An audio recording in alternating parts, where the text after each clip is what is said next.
When I was 3, we were at a family event. Some music was playing, and I was in front of everybody. I was dancing to the music and just having a good time, and that was when my parents realized we have to put her in dance classes. I was involved in studios growing up. I did some theater and performance starting out really young, and I just grew up in the environment and I fell in love with the joy that dance brought me. So I started competing at a young age, and getting to go to competitions kind of brought me the motivation to really want to get out on stage and improve myself, just so that I can find a better way to express myself while I was dancing, continuing to grow my abilities. And I actually started to get injured quite a bit because I was working a lot on my dancing and I didn't necessarily understand my body or what I had to do with my instrument to develop safely.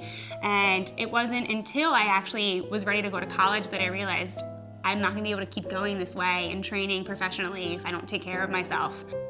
So I got to Rutgers and I fell in love with it, and I started taking classes in ballet and contemporary movement and modern and learning the history of dance. While I was there, I started catching on to the Masters in Dance Education program, and I realized, wow, I want to be able to share all of this with younger kids who were just like me when I was growing up, who had that passion. And as I was training, I actually started to experience some chronic injuries that I had growing up that I kind of ignored, became more persistent and more relevant and more painful. I started to realize the risk that was inherent with dancing and the fact that I didn't know enough about my body to really take care of myself. And I had to take ownership of that responsibility. That was my point, not only where I was going to be able to take on teaching and figuring out, okay, there has to be a new way or a better way for us to teach so that not only if kids are getting injured can they still dance and be part of class, but learning about their bodies to really prevent any of that injury from happening to begin with. And from there, I completed my master's. I started going out into K-12 schools in New Jersey and working with a lot of elementary school kids. I fell in love with I kind of was revisiting the joy that I experienced when I was their age and just learning about my body and relating to the world with movement. And as I started working with older dancers, I realized I could help them learn about their bodies. I can help them bring all of the science of movement and the awareness and the history of dance, all of that education into their training so that they have longevity, they're not experiencing those injuries. And if anything does happen to their body, if they meet that inherent risk, they can take care of themselves and get back to dancing as quickly as possible.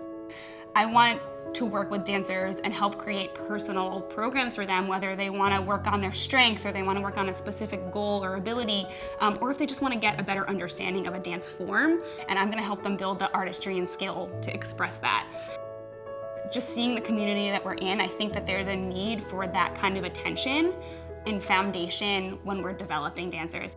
It kind of grew. My passion for teaching, my passion for dancing, and my passion for understanding the science of the body really is what built BC Artistry, and now I just want to share it with other dancers so that they can be successful in performances too.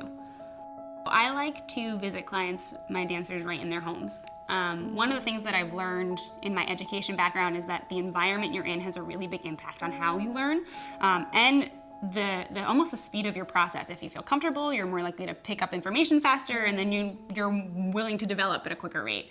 I start with them, I'll do an initial assessment, and I look at their movement functions, I look at their alignment, I look at their specific technique requirements, I look at their flexibility and their strength and their stability. And I always start with my dancer on body awareness first. So a lot of the time I'll pull out the dance technique and just work specifically on areas of function. We break it down, we take it apart, and we focus on their body isolated so that they can develop those areas.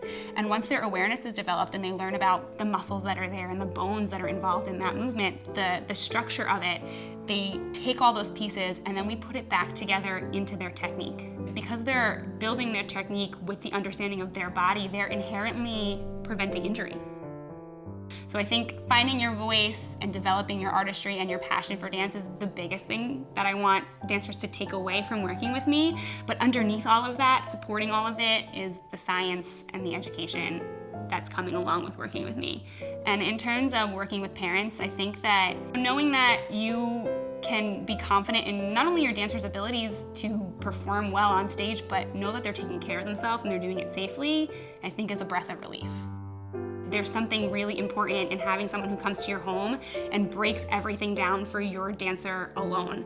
And I think that the result of that, the development that a dancer can get from that one-on-one, not only education setting, but learning about their body and getting the attention and support that they need on their own is going to make a huge difference, as opposed to being in a studio where there are so many kids and one teacher. It's a one-on-one experience, and that opens the door for so much more opportunity and growth.